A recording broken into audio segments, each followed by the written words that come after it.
السلام علیکم. نن زموږ دریم سیشن دی. په دې سیشن کې به مونږه د لینکس بعضې بیسیک کمانډز ګورو. تیر کلاس کې مونږه د لینکس لایب جوړ کو چې پکې په ورچوال باکس باندې لینکس انسټال کو. تاسو به داسې وکړئ چې دوه لینکس به انسټال کړئ، یو کې به ریډ هیډ انسټال کړئ او بل کې به سینټ اوس انسټال کړئ. ځکه آینده کې به مونږ بعضې ټاپکس وایو لکه اس اس ایچ چې څنګه د یو ماشین نه بل ماشین مونږه اکسس کو. نو که چیرته مخکینی لیکچر نه وي لیدلي، کوشش وکړئ چې اول هغه وګورئ، بیا هغې نه بعد دغه لیکچر شروع کړئ. ټولو نه اول به مونږ خپل دا تیم ډارک موډ ته واړو چې تر څو د هیکرانو فیلینګز موږ ته راشي. نو دا به دې ځای نه ډارک موډ ته کې، بیا به مینیو ته لاړ شئ او دغه ټرمینل به اوپن کړئ. زموږ به 95% ټول کارونه په ټرمینل کې وي.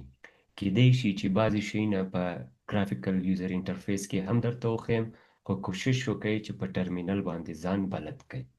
دې ته ټرمینل وایي. ټرمینل د شل دپاره یو انوایرمنټ دی. شل څه شی دي؟ شل هغه پروګرام دی چې د یوزر نه کمانډز اخلي او کرنل ته یې ورکوي، تر څو کرنل هغه د هارډویر په ترو باندې پروسس کړي او بیرته مونږ ته آوټپوټ راکړي. اوس په ماډرن لینکس کې مونږ سره بیش شل وي، بورن اگین شل. مخکې مونږ سره اس ایچ و چې صرف یې ورته شل ویلې. په بورن اگین شل کې مونږ سره بعضې نوي فیچرز راغلي دي چې په هغې کې یو کمانډ کمپلیشن دی.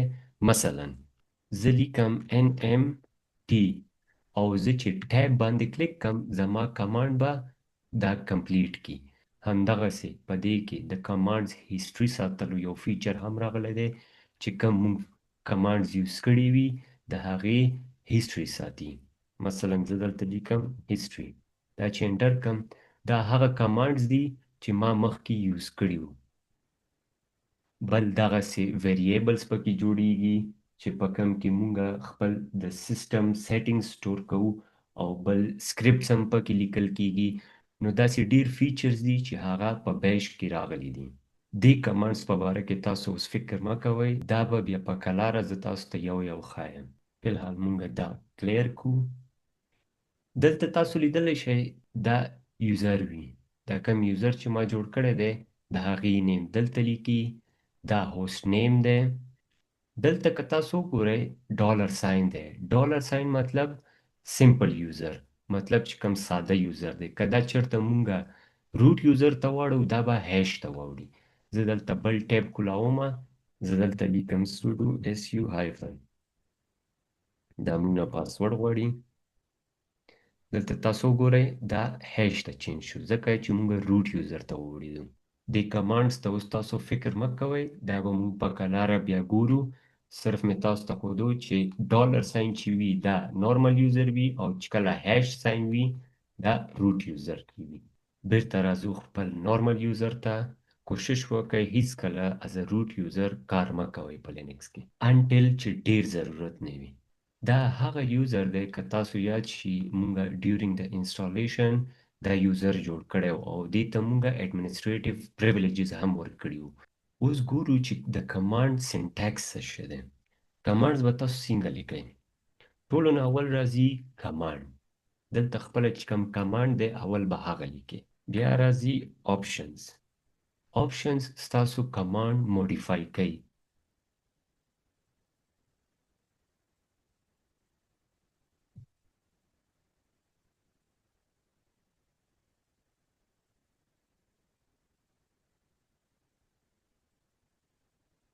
او بیا هغې نه بعد راځي آرګومنټس.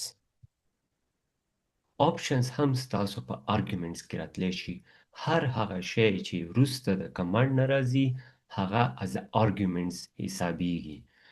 آرګومنټس از آپشنز نشي ویلی، خو آپشنز از آرګومنټس ویلی شي. ضرور نه دی چې په هر کمانډ کې تاسو آپشنز او آرګومنټس استفاده کوئ، خو موسټ آف د ټایم چې کله مونږ یو غټ کار کوو هغې کې د کمانډ سینټیکس همدغه دی. دویمه خبره چې په لینکس کې کمانډز کیس سنسټیو دي.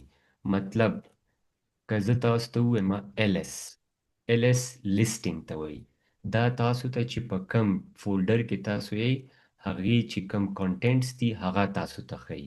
ګوره ls مونږه سمال لیټرز کې لیکلی، که دا مونږه کیپیټل کې ولیکو ګوره کمانډ ناٹ فاوند، یا مونږ ولیکو ls یو کیپیټل بل سمال، ګوره دا هم نه شو کوي په دې چې لینکس کې کمانډز کیس سنسټیو دي. زه اوس که ls سره دلته آپشنز یوز کوم چې موږ سره یو آپشن دی هایفن l مطلب لیست او دا انټر کوم، نو تاسو ګورئ چې د ls چې کوم آوټپوټ دی هغه چینج شو. دې کې که تاسو د سټارټینګ کې وګورئ دا چې دي پرمیشنز دي. پرمیشنز به بیا موږ مخکې ګورو چې مطلب دا خپل یوزر ته کوم پرمیشنز ورکوي د دې فولډر دپاره یا ګروپ دپاره کوم پرمیشنز دي یا ادرز دپاره. خو دې کې تاسو د سټارټینګ کې وګورئ ډي لیکلی دی، ډي مطلب چې دا ډایرکټري ده، او دلته که موږ سره وګورئ یو فایل دی، دا فایل چې دی دا خالي دی سټارټینګ کې، مطلب چې دا یو فایل دی. بیا د دویم کالم کې که تاسو وګورئ نمبرز لیکلي دي، دا هارد لینکس دي، مطلب د دې فولډر دوه هارد لینکس موجود دي. دا هارد لینکس او سافت لینکس دا به موږ بیا مخکې ګورو، فلحال لپاره دومره پوه شئ چې دا کالم هارد لینکس ښایي. بیا دلته دوه کالمز نور دي چې ناصر لیکلی دی، دا یوزر ښیي او دا ګروپ ښیي. دا هغه یوزرز دي چې د دې ډایرکټري اونر څوک دی، او دا هغه ګروپس دي چې دا ډایرکټري په کم ګروپ کې موجود دی.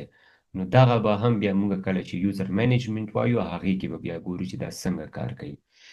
دا چې دی دا د فایل سایز ښیي دغه کالم، او دغه چې دی دا ډیټ دا هغه ډیټ دی چې کله لاست ټایم دغه فولډر یا فایل موډیفای شوی دی. که زه اوس په دې فایل کې یو څه ولیکمه نو زما به دا ډیټ اوسني ټایم ته چینج شي. بل آپشن موږ سره دی ls-a. تاسو وګورئ دلته موږ سره نوره فولډرې هم زیاتې شوې، ډاټ کیشې، ډاټ کانفیګ، ډاټ بیش لاګ آوټ، دا ټول هیډن فولډرز دي. په لینکس کې که یو فولډر یا فایل ته سټارټینګ کې ډاټ ورکړي هغه فایل یا فولډر هایډ کیږي، او که غواړئ چې هغه بیا وګورئ نو ls-a مطلب آل دې سره تاسو کولی شئ چې هیډن فایلز هم وګورئ. زه دا اوس کلیر کوم. اوس که تاسو وګورئ دلته موږ سره یو نشان دی، دې ته ټلډې وایي، او دا چې دی زموږ هوم ډایرکټري ډینوټ کوي. زه که اوس وغواړم چې وګورم کوم ځای کې زه موجود یم، نو دې دپاره یو کمانډ دی pwd مطلب پریزنټ ورکینګ ډایرکټري. دا که زه انټر کړم دا وګوره دلته ماته شو کوي چې ته په سلیش هوم ډایرکټري کې هغې کې دننه ناصر ډایرکټري کې. اوس زه غواړم چې دې ځای نه ووځم بل ځای ته لاړ شم، نو دې دپاره کمانډ دی cd مطلب چینج ډایرکټري او سلیش ورکوم. دا تاسو وګورئ زما لوکیشن د ټلډې نه چینج شو سلیش ته، او که دلته زه ls کم دا ټول د روټ ډایرکټري کې چې کوم فایلز او فولډرز دي هغه دي. د لینکس فایل سیسټم وینډوز نه بالکل مختلف دی. وینډوز کې موږ سره ډرایوز دي، سی ډرایو، ډي ډرایو، ای ډرایو، داسې مختلف ډرایوز دي. خو په لینکس کې موږ سره هر یو شی د روټ ډایرکټري نه سټارټ کیږي چې دې ته پیرنټ ډایرکټري هم وایي. دا یو قسم د ونې مثال ورکړي، لکه په ونه کې چې لاندې روټس وي بیا د هغې نه بره ټوله ونې وي، هغې کې میوه وي، پاڼې وي، شاخونه وي. نو دا ټول چې دي د روټ ډایرکټري نه سټارټ کیږي چې هغه د سلیش نه ډینوټ کیږي، بیا هغې کې دننه ټول د لینکس فایلز او فولډرز موجود وي.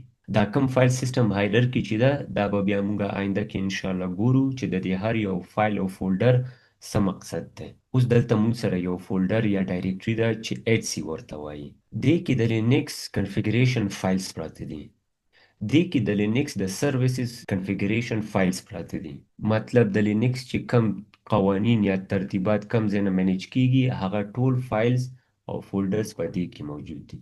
اوس زه غواړم چې دې ډایرکټري ته لاړ شم، نو زه به ولیکم cd et او ټایپ به ورکړم انټر. نو دا وګورئ زه د روټ ډایرکټري نه سلیش etc ته راغلم.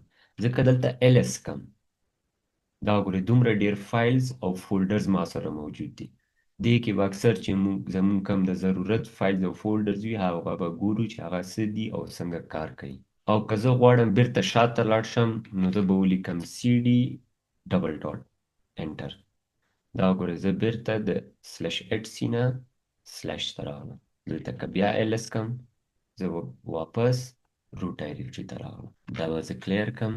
موږ سره په لینکس کې هر یو فایل چې دی هغه ټکسټ بیس وي، که هغه کنفیګریشن فایل دی که هغه ډیسک فایلز دي که نور دي ټول ټیکسټ بیس دي. اوس که موږ غواړو چې هغه فایلز وګورو دې دپاره یو کمانډ دی کیټ. زه اوس ځمه ایټ سی ډایرکټري ته او دلته یو فایل دی پاس ډبلیو ډي په نوم دی. دا دې کې ټول د یوزر انفارمیشن سیف دي. نو زه ګورم چې دې فایل کې څه دي. دا به موږ څنګه ګورو؟ کیټ کمانډ سره کیټ او د فایل نوم به ولیکئ انټر. دا وګورئ دا ماته د کیټ فایل چې کوم کانټینټس دي ټول راته ښایي. دې کې ټول د یوزرز انفارمیشن دي. دلته که تاسو وګورئ ما چې دا یوزر جوړ کړی دا وګورئ دې کې ټول زما انفارمیشن موجود دی. د دې هر یو کالم هر یو لاین څه مطلب دی دا به بیا موږ یوزر مینجمنت موډیول کې ګورو. زه دا کلیر کوم. اوس ما سره یو بل فایل دی چې د هغې کانټینټس غواړو موږ وګورو. نو زه ځم SSH ډایرکټري ته. د SSH یو سرویس دی چې ریموټلی لاګین کېږي یو بل سرور ته هغې دپاره استفاده کېږي. دا به هم بیا موږ آینده کې ګورو چې دا څنګه کار کوي. SSH ډایرکټري ته لاړم دلته ls کوم. دلته موږ سره یو فایل دی sshd config. تاسو دې نه مه یریږئ چې یا تاسو د کمانډز حفظ نه کړل یا تاسو د فایلونو نومونو باندې پوه نه شوئ. هیڅوک نه دا ټول کمانډز حفظ کولی شي نه د هغه فایل نومونه په دې باندې پوره پوهېدلی شي.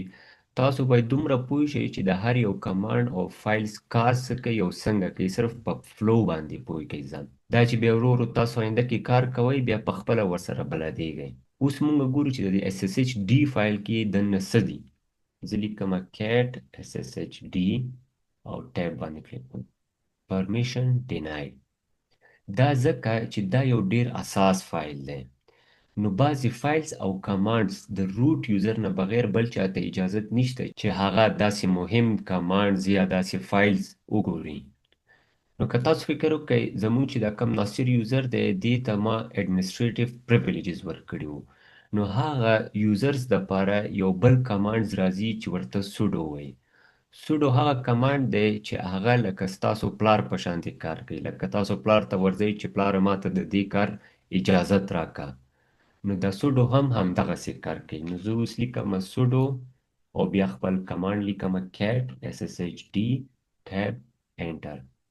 دې ما نه پاسورډ وغوښتو. دا ځکه چې هر هغه کار کوي چې هغه صرف د روټ یوزر دپاره دي هغه په لاګز کې سیف کیږي چې آینده کې داسې کوم بل یوزر یو داسې فایل کې چینجز وکړي یا داسې کمانډز استفاده کړي چې هغې کې څه مشکل پیدا شي نو چې ریکارډ موجود وي چې معلوم شي چې دا کم یوزر څه وخت کې او څه کار یې کړی دی. نو زه دلته پاسورډ ورکوم. دا وګورئ دلته زما ټول د SSHD فایل چې کوم کانټینټس دي هغه شو کیږي. دا کانټینټس به هم مونږ بیا په آینده کې ګورو چې د دې څه مطلب دی او څنګه کار کوي. اوس زه ګورئ په /etc کې /ssh ډایرکټري کې موجود یم. زه اوس دې ځای نه غواړم چې لاړ شم خپل هوم ډایرکټري ته. د دې دوه طریقې دي. تاسو داسې هم کولی شئ چې cd ولیکئ او ټیلډې نشان ورکئ نو دا ستاسو ډایرکټ هوم ډایرکټري ته ځي. دا وګورئ دې ځای نه زه لاړم دې ډایرکټري ته. خو زه بیرته هماغه ډایرکټري ته ځم.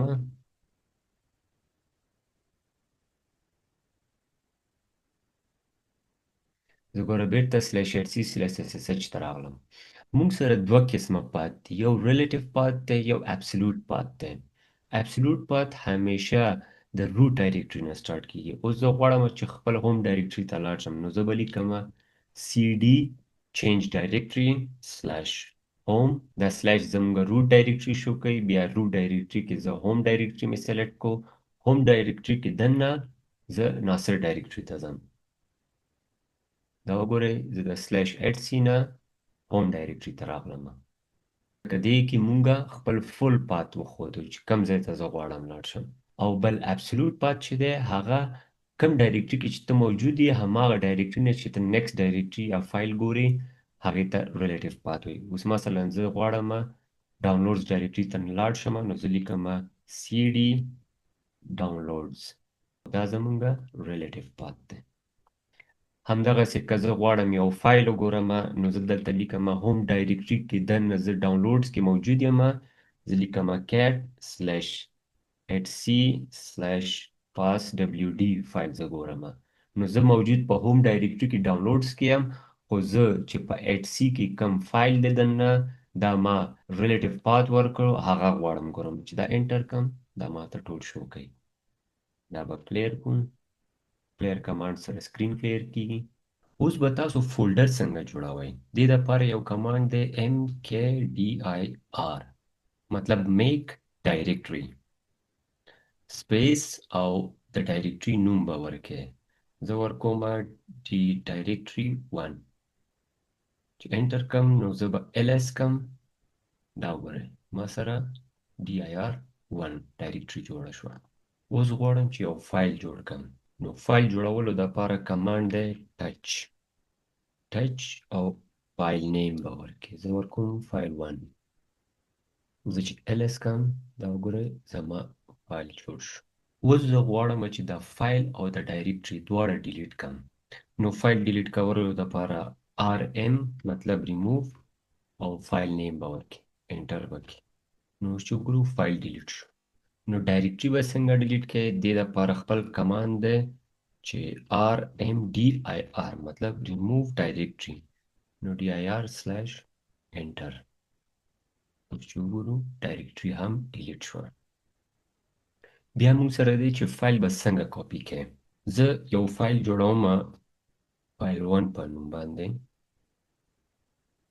او زه غواړم چې دغه فایل دې ډاکومنټس ډایرکټري ته یې واچوم نو دې دپاره کمانډ دی cp مطلب کاپي فایل نوم به ورکې کوم ځای کې کاپي کې د هغې ډایرکټري نوم به ورکې نو انټر چې کې ګوره دلته هم موجود دی خو که زه په ډاونلوډس کې وګورم سوري ډاکومنټس کې دی نو ګوره په ډاکومنټس کې هم موجود دی دا ګوره زه هم په دې هوم ډایرکټري کې ناست یم او ما د ډاکومنټس ډایرکټري چې کوم کانټنټس دي یا کوم فایل دی هغه مې ولیدل دا داسې هم کولی شم چې ګوره زه cd ډاکومنټس اول ډاکومنټس ډایرکټري ته لاړم بیا هغې نه پس ls کم خو ما په لنډه کې